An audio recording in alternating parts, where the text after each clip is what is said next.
আর আজান তো আল্লাহ রাসূলের নাম, আল্লাহ রাসূলের প্রশংসা, সেই কারণে আজান দেওয়া যায়। তবে আপনাদেরকে একটু শর্ত দিয়ে আজান দিতে চাই যে আপনারা মোটামুটি অনেক সময় চুপ ছিলেন, এখন যদি একটু সাহস আমাকে জোগান, একটু কথা বলেন, তাহলে আজান দেওয়া যায়। একটু জোরে আল্লাহু আকবার বলতে হবে। রাজি আছেন? বলেন তো আল্লাহু আকবার। এই আওয়াজে হবে না, আর জোরে করে আল্লাহু আকবার। প্রত্যেক লাইন শেষ হবে আর আল্লাহু আকবার বলতে হবে। রাজি আছেন? ইনশাআল্লাহ। দেখি কতটুকু পারেন। গারে হেরায় উঠতেছিলাম, সেখানে মসজিদে বেলাল রাদিয়াল্লাহু আনহু, সেখানে মসজিদ আছে যেখানে কোরআন শরীফ নাজিল হয়েছে।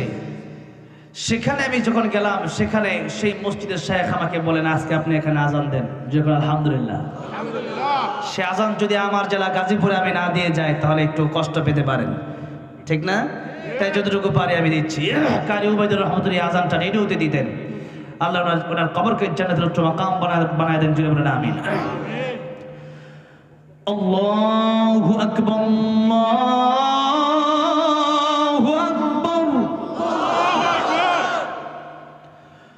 আল্লাহু আকবার,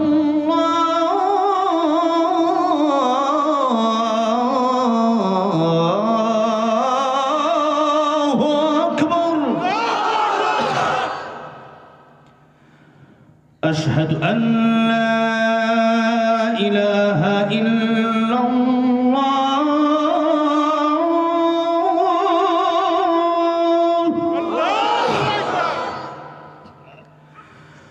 আশহাদু আন লা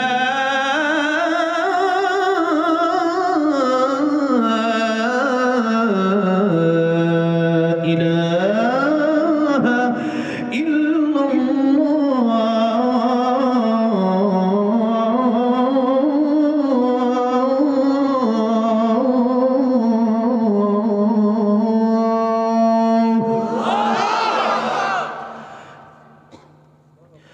أشهد أن محمدا رسول الله،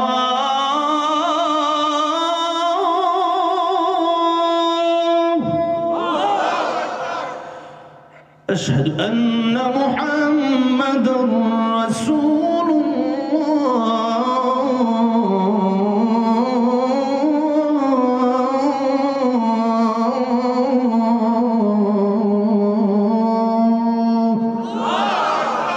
আল্লাহ সবাইকে 5 ওয়াক্ত নামাজি বানায় দেন। পড়েন আমিন। আর জোরে আল্লাহুম্মা আমিন। এক দুইটা ইসলামের সঙ্গীত গাওয়ার জন্য রিকোয়েস্ট আসছে, আজকে না গাই নাকি?